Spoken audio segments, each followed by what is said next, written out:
ভারতের ছত্তিশগড়ের কোরিয়া জেলায় বালু উত্তোলন নিয়ে দীর্ঘদিনের বিরোধের জেরে এক ভয়াবহ ঘটনা ঘটেছে।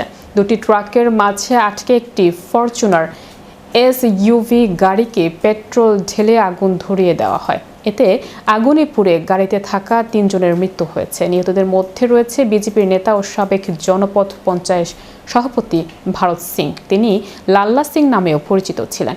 ঘটনাটি মঙ্গলবার গভীর রাতে সোনহাট থানার অন্তর্গত নাওগাইন গ্রামে ঘটে।